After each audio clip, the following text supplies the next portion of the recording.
are you? What's going on, Grant? Good. How are you? I'm good. I'm excited to chat. I know we've been trying to get this one in the books for a little while, but yeah, I think what you guys are building is pretty neat, and there's, as we're just talking about, an abundance of opportunities ahead. So excited to dig in. But you're the founder of a company called Mode Maison. Hope I said that right. I know there's some French language in there, but an American company. So maybe you can tell us how you say it and tell us a little bit about what you guys are up to. Well, I'm from Texas, so I definitely say it wrong. And phonetically, I don't even think it makes sense. But basically, it kind of goes hand in hand with what we started. So I call it Mode Maison, which I completely butcher it. But effectively, the whole genesis behind the name was to create a fashionable house. So my background's in kind of the luxury fashion world, and what we're doing is in the home goods space initially, and kind of from there it's grown across all of retail. But yeah, phonetically I don't even think it really makes sense. But yeah. As long as you're not doing business in France, Oh, then we you're are just. though. That's the issue. That's the funny part. Yeah, there was like, oh, that means like it's because it's duplicative too. It's like fashionable house, fashionable. It's like so. I actually, this is a quick segue, but I actually started a company in China. I co-founded a startup in China, and I was actually the one that came up with our name in Chinese, which was a very complicated process because there's like different characters, and then each character has like various meanings that it could have not just like based on the tone, but actually like I would come up with a name, and my co-founder's like, no, but that kind of actually means this. And eventually I found one after I have a spreadsheet somewhere with like probably A bunch of thousands. Chinese characters. Yeah, a bunch of Chinese characters, and like me Google, like using Google Translate and trying That's to figure out incredible. what domains are available. But yeah, a name can say a lot, but hopefully it just becomes part of the vernacular. You know. We've actually had an investor recently ask us to change the name and to use ChatGPT to actually generate a easier digestible name. So we we have some experience with creating names. Yeah. Well, I think part of it, at least initially, you're going after a certain market segment that having an interesting name may stand out from the pack. So, yeah. Yeah. So you guys are building in the call it the home furnishings arena, but with some really interesting approaches from a technological perspective, and also I think learnings about just inefficiencies in the way the market works that just don't seem like they match with the modern internet era. Yeah, I don't know I think learning a little bit about your backstory and what kind of brought you to this company would be certainly interesting for context. Yeah, definitely. Yeah. Definitely. So to preface, kind of everything we've built um, was initially kind of around the idea of like mainly around the digitization of home goods, but the underlying infrastructure we've developed today is now has applications across. It's industry agnostic or sector agnostic. So we're actually using a lot of the technology we develop within, like even the automotive space, the aerospace industry, even, but a lot mainly within the retail space. But to give you just a brief kind of background, so I was pulled out of college a little bit early to go be the youngest ever concept designer for Ralph Lauren Purple Label. So I have traditionally a background in luxury fashion and in the design world, and so it's very fast moving kind of world, and loved it. While all the while I was there, was redoing my apartment in the city in Manhattan, and essentially just thought, oh wait, there probably is the same thing as a Farfetch or Net-a-Porter for the luxury home goods space. I'll save the time. Basically, there's not. And so when you really start diving into that problem, it becomes immediately evident that it's much more difficult than just creating beautiful content and bringing a whole bunch of brands online, similar to the fashion space. There's like an inherent foundational challenge, basically, with bringing this product or basically this industry. When I say this, I mean home goods online. And so to give you a quick glimpse into some of the challenges you have to solve in this space, the home goods space in particular, whenever you're digitizing products, it's not something as simple as as bringing a shirt that's already pre-made, and it might come in like three different colorways. Taking a picture there in the home goods space, specifically in the luxury space, and home goods. You have a product that is it's inherently expensive, and then you tack on luxury, so even more expensive. B, it's large, so it's just very hard to actually shoot. And C, maybe the hardest is it comes in basically an infinite amount of SKUs. Oh, sorry, actually, and the real kicker is that actually just the products are entirely made to order. So actually, the products don't exist. So in many of the cases, these brands who've been around in some cases for over 100 years have only seen a fraction of a percent of the actual products they offer, which is crazy, crazy, crazy to think about. To offer a product, and in some cases they're doing, they're huge brands in some cases, like doing over $1 billion annual revenue, but having seen only a fraction of a percent of the products they offer. I mean, like it's hard to even contextualize. It's like asking Ralph Lauren to say, "Hey, Grant, here we have this idea of a shirt. You want to buy it?" It's like, what are you talking about? It's like that's a crazy thing to try to sell, I guess. And so the way that this would traditionally manifest when you say like this product theoretically could exist, it's that there's like a general design, but there may be like 30 different materials that could be used on this particular sofa, and there's maybe other wood and other you know uh, finishing elements, or is that the right way to think Yeah, about it? yeah. Well, actually, it's actually a lot deeper than that. So in terms of like, and it's more it's harder than that because um, you're talking on on almost like a SKU level, which in that case, each one of our products on average on Maison platform has over 2,500 SKUs. So like think like 17 linens, 45 cottons, four woods, seven metals, and you start to add all these, multiply these up, and the, Yep. the amount of derivations per product, and it's just like astronomical. And I always say like even Amazon doesn't have the amount of capital basically to actually produce every SKU, every product across even one of our brands online, let alone, 100 plus potentially, on the multi-brand retail marketplace side. And then even with that, even if they did have infinite money, you'd have to basically pull off the largest production efforts in the history of Earth because, like, you got to make it in order to actually shoot it in the real world. So it's just like a non-starter, and it has been a non-starter. Um, but on top of that, though, like so when we're talking about the products don't even exist and it's just an idea, we're even talking is in some cases like when you have an upholstery manufacturer going from a two seat to then like think about a sofa modularly, I guess, or like a sectional. You say, oh, maybe we can do this arm on a big chaise, or let's do instead of a one seat, think about this in terms of a four seat, add a chaise long on like at the very end, and then do it in a different like rollback. Like there's just the silhouettes change, and so again, it's just like basically they'll have a CAD of the product, and then that's about as far as they get. Got it.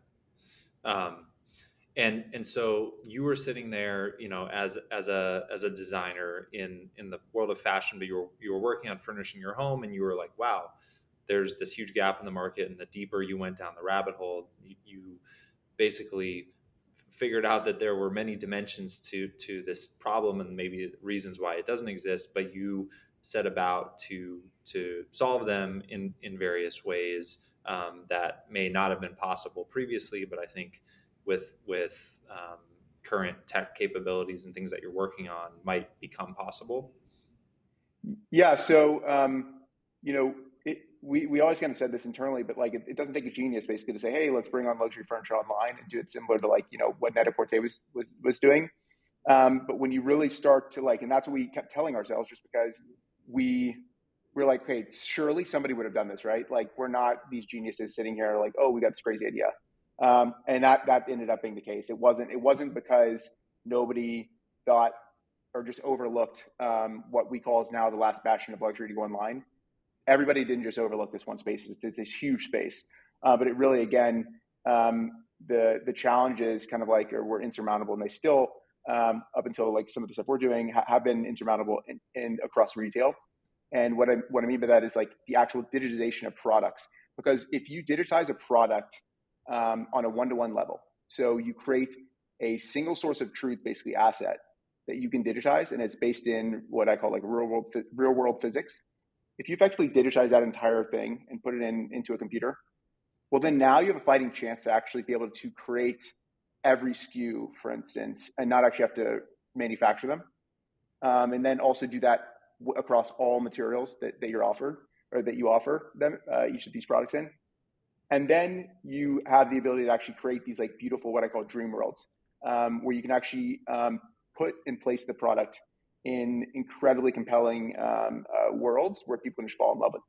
Because again, in fashion, you have a ton of really beautiful images. Like my background with Ralph specifically was I was a concept designer, so I wasn't actually sitting there like sketching. I really don't have that many like technical capabilities, even like across the board. So when it came to like the conceptual ideas, we'd build the worlds of the product, and then the technical designers would actually sit there and sketch, and we'd work with them. Similar thing to home goods. So we get the product from all these brands, we build these beautiful dream worlds, and then with that, then we're able to shoot all these products in an infinite amount of SKUs, which is kind of cool. Um, but so that started within home goods, but really it's kind of spiraled into a whole bunch of other ways. And really, where I spend the majority of my time right now is just is across conversations across all of retail. So again, like I was kind of mentioning, we work with a bunch of like very large luxury fashion companies.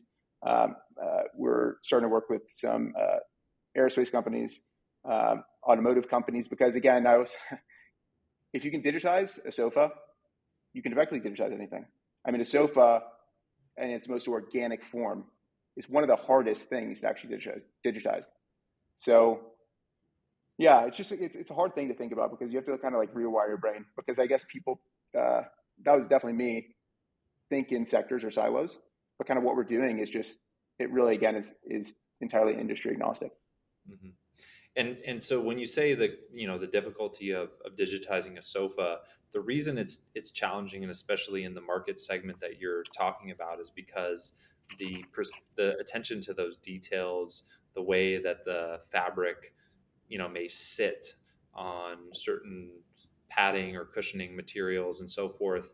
Like I think you've actually been working on a rendering engine that can understand the materials and the physics of the materials, and then produce those in a three-dimensional context and like place them in environments.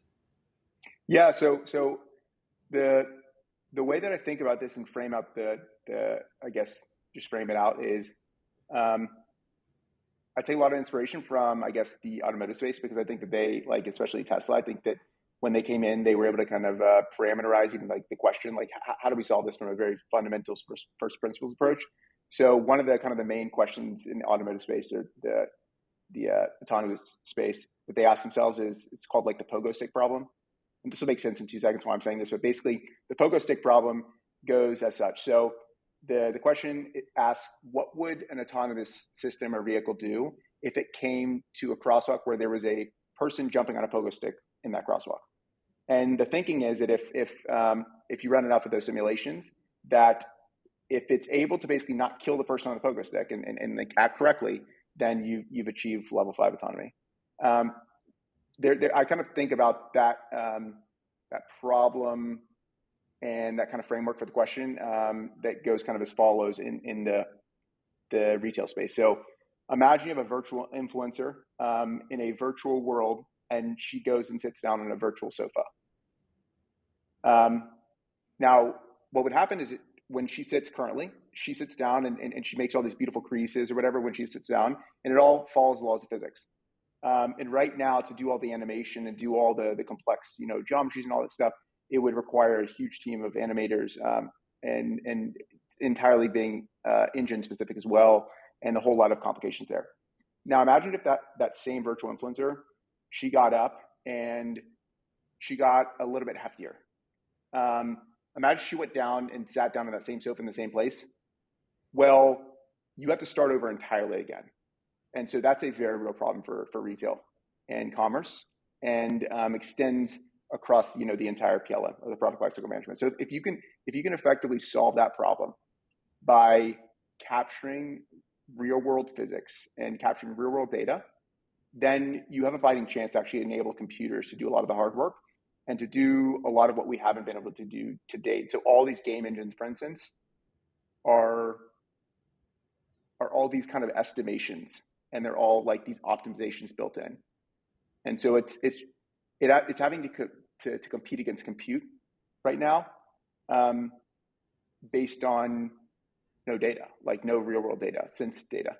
And so that's where if you kind of have these embedded sensors in the world, you take that real world data, and again, you can get to a world where you can get the skinny and the fat, virtual influencer, um, to be able to sit on that sofa and be able to, follow laws of physics. Yeah. So we were before the call. We were talking about like where I'm seated. So I'm seated in our Amid's new lab space, AI lab in downtown San Francisco, but we happen to also be right above an IKEA store, brand new IKEA on Market Street here, and the building is owned by the parent company of IKEA, and they're actually kind of our hosts for this AI lab here.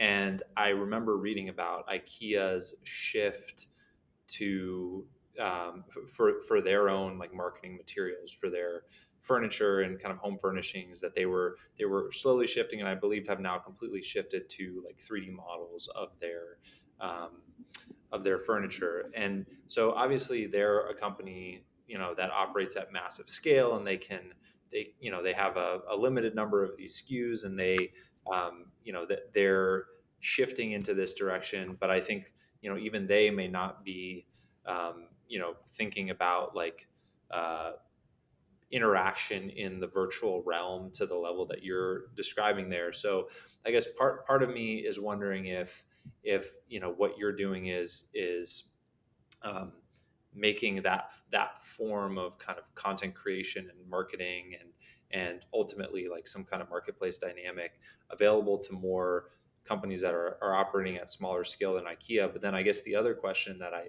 have is at what point is it kind of like a good enough solution? Like IKEA seems to sell a lot of couches in their market segment without needing to have the virtual model like react to different people sitting on it. So how do you think about that as the kind of entrepreneur? Yeah. So when it comes to IKEA, they've actually we've been heavily inspired by what they've done, because whenever I learned, just like you were saying, that 75% of their catalog was CG, I immediately thought, oh my gosh, this is actually possible. Because before that, I just CG and computer generated images, simulations, they were all fake. They all looked terrible.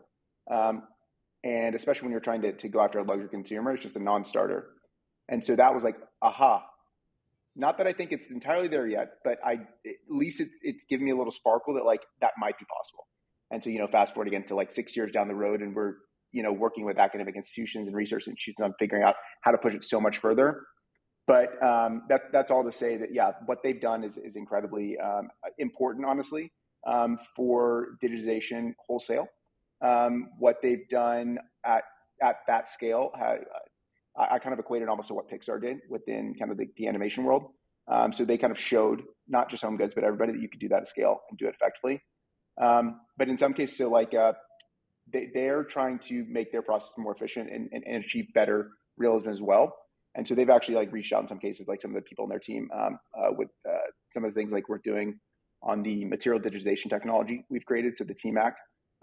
So we've been talking with them about that. But when it comes to, I guess, enabling beyond just like the big brands, like IKEA. Again, when you were just saying that, from a marketing perspective, like what that enables there. What we are doing with entirely different than, I guess, the approach than really anybody's thinking about is it goes so much deeper with us. Like, it's not just on the front end side of things, because if you digitize an asset at its core, like what we're talking about, the physics, well, then the entire PLM, that entire product lifecycle management, is entirely digitized at that point, especially if you create a single source of truth asset. So at that point, you can actually effectively take that asset, and start working with it as a design. Like, you can actually start designing your products around that. And if you have the physics basically baked in, we have physics engines and stuff, then you can start designing there, and it can run all the way down the production cycle. And you can actually start to show, product even before it's manufactured. And then this is really what I get excited about and what I want to talk to you about, Grant, is that what this basically sets us up for is what I call like an entirely generative retail model of the future. So imagine basically, and I'll just use the example of ChatGPT, but imagine if ChatGPT was able to create hyper localized, individualized, one-to-one consumer experiences or consumer products for you and only you. So whenever you go on a site, and this is not even like connected to the metaverse or whatever, because everybody I think gets caught up in VR, AR, metaverse. This really goes so much further because that's just like on the application layer. Sorry, there's dogs, but that's the application layer. But if you really kind of enable like an entirely digitized ecosystem, then we're talking about transforming the entire model of commerce as we know today, and also manufacturing. Quite frankly. So Yeah. it's yeah. I mean, I think what you just said about the product life cycle management, it it really hit me that if you can enable your designers to not just be thinking in like some kind of theoretical like the concept car, but like this is actually something that could flow down through the the supply chain and manufacturing chain. Like I guess another to reference another company that seems to be super sophisticated from this perspective is like a Shein, where they really are like, you know, I think my understanding is that some of the clothes that you may see on their website or app, like they've never existed before either, and actually the interactions and the people adding them to their cart and checking out is actually sending a signal all the way to their contract manufacturers in China who are using their software.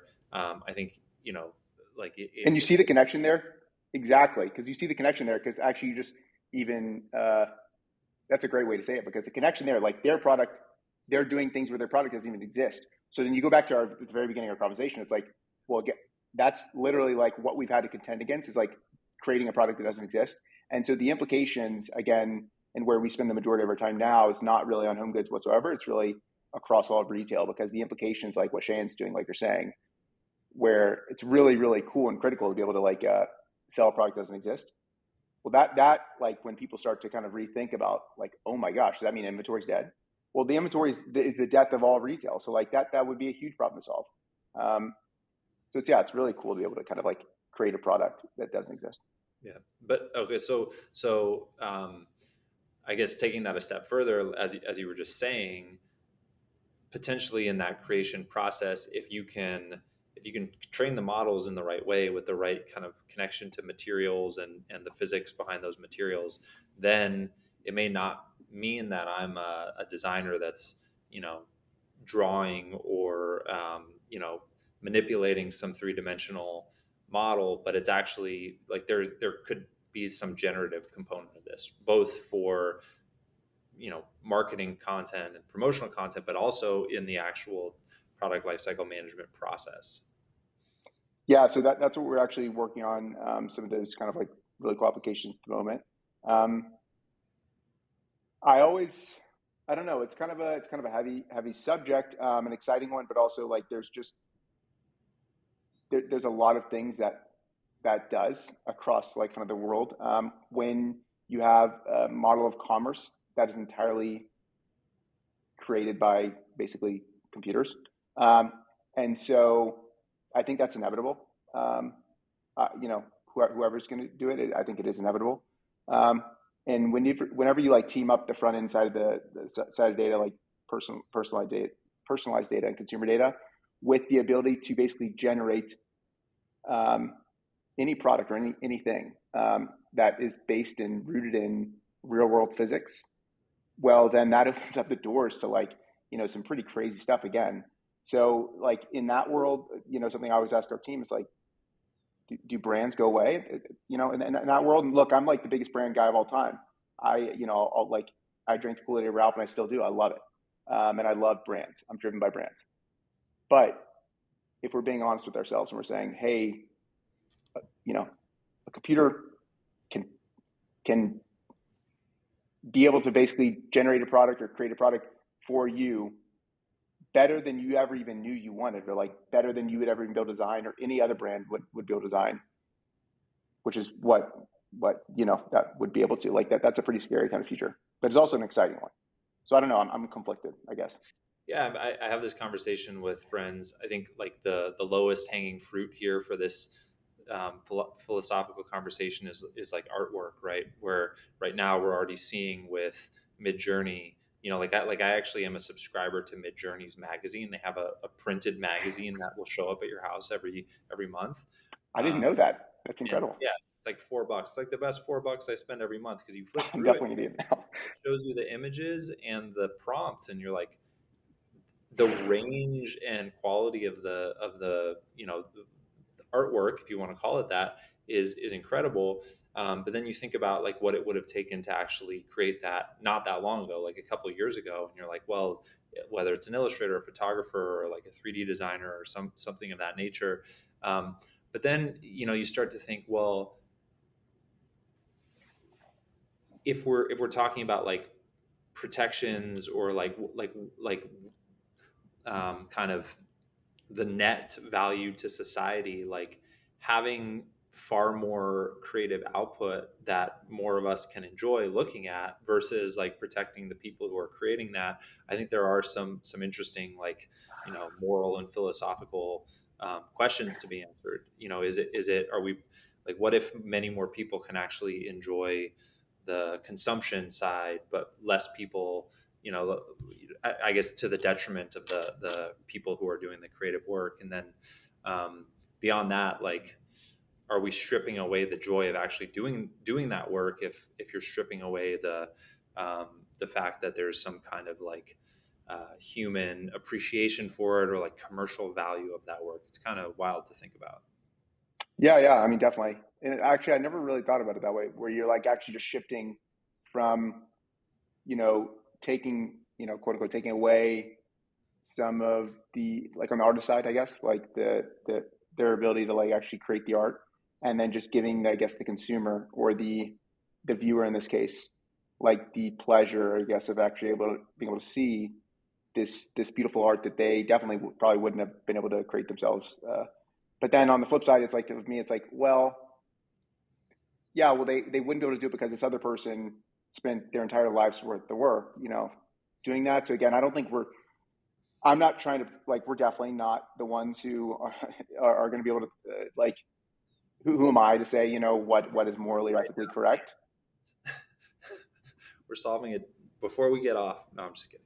Uh, no, but I mean, look, like I studied design in college as well. I studied graphic design primarily, and when I use these tools, I'm like, this is the most empowering thing ever. Like I can like do everything on my own now. Exactly. Obviously, the different inputs that I would have previously relied on are no longer necessary. But the aggregate of all of that creative work has been used to train these models, and so there are, it's certainly problematic.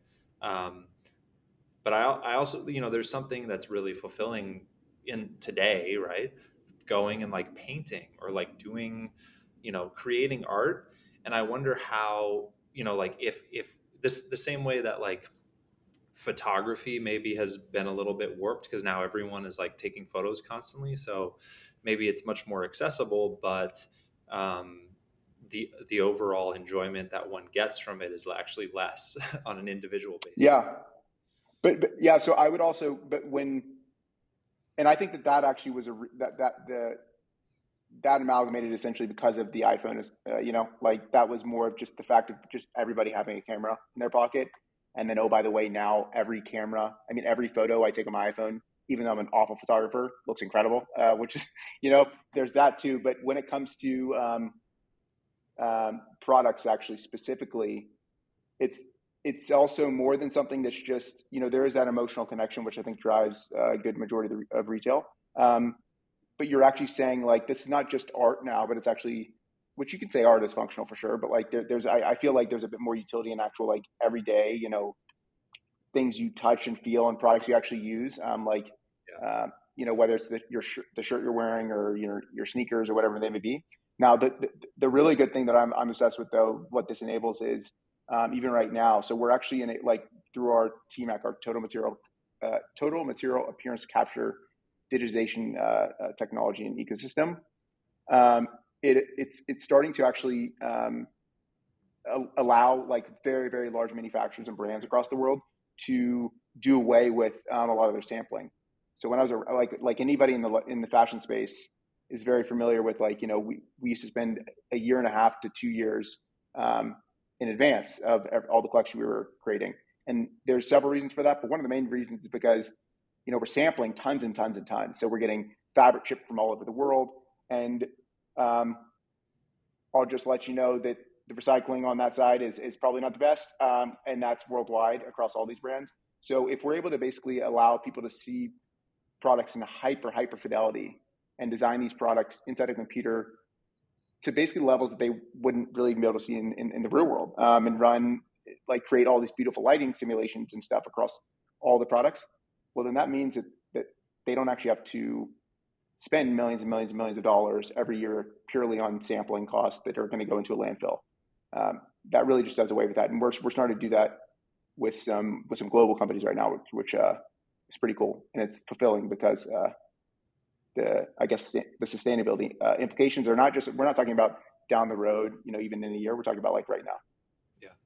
Yeah, that's really, really amazing.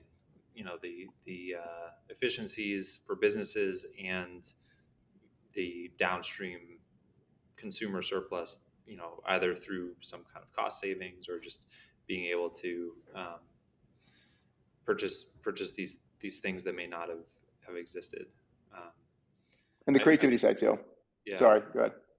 yeah Like I that, was yeah. There's I was going to say that I'm actually taking a course right now that entails a lot of 3D design work. It's like a digital fabrication course, and so we're using Autodesk software to do that work, and then we're also spending time in like a fab lab doing a lot, mostly using like wood and like laser cutters and like CNC routers and so forth, but some 3D printing as well. But I am constantly amazed by how terrible the experience is of using that software. And so thinking about, whether there's updated interfaces or some generative element of this where that, this can enter that workflow, it seems inevitable. And it sounds like that's where you guys are kind of gunning for. Yeah, so we spend a lot of our time kind of at the crossroad between um, 3D simulation and rendering and AI. And so we're really excited about this team. We continue to build out. So our team consists of some really great, scientists across the world of academia within the AI field, and they're really, really great. And then when it comes to on the rendering side, so we're going to announce fairly soon that we are about to bring on a head of rendering, so building out our neural rendering engine, who's actually founded one of the biggest rendering engines that everybody knows. We're not able to say it yet for legal reasons, but we're super excited. And so what that's going to enable is basically exactly like what you're talking about. So integrating AI into the entire kind of like 3D workflow process, and like actually building out the tool. So right now everything is hard coded. Rendering light transportation algorithms are things where people are just trying to optimize on top of. But the optimization just strips out a lot of the beauty of light and how light moves in the real world, for instance. And so that has, like, for the life of me, I've always just absolutely at the beginning would just like tear all these images apart just because everything felt so desaturated and lifeless. And that's something that's so critical to just photography and just like really beautiful, like high key lighting within retail. And when you have these game engines that have been developed by gamers for gamers, the implications there within how like the rendering engines work are very big. And so like you have all these gloomy games, obviously. Well, that translates very much so into kind of like the old school approach to digitizing retail, or just like digitizing anything beyond games, because you're left with the same engines that people developed with the games. And so this new rendering engine, this neural rendering engine we're developing right now, is fused with a lot of AI throughout it. And so, yeah, we're really, really excited for what that's going to mean for digitization, kind of wholesale, but more specifically for retail. Well, Stephen, I'm really excited to see everything that you continue to build and the different areas of retail that you kind of seep this technology into. Um, Maybe you can let everyone know your website before we sign off here and before my computer dies. I don't know if you can see the flashing lights, but something A weird's little going bit, but I thought you had a rave or something over there. It's kind of on. cool. Yeah. Um, So where could people find out more? And then we may get cut off at any moment. So I'll let you oh, wrap good. it I'll just up. take over. No, I'm kidding. When you can find us at mode.maison. So I always have to preface like dot .maison is also like a .com. So mode.maison or modemaisonhome.com. Um, our kind of like digitization company is called Maison Labs. So you can go to momaisonlabs.com, and that's effectively the way I think about it is you have Maison as a platform, which is the multi-brand retail platform, and then the underlying kind of like the engine that builds out all of our technology and our digitization infrastructure. Again, that's used across different industries is called Maison Labs. So separate, Cool. same company, but kind of separate teams. Awesome. Well, thank you for joining me today, Stephen, and we will follow along. Thanks so much, Grant. All right. Take care. Bye.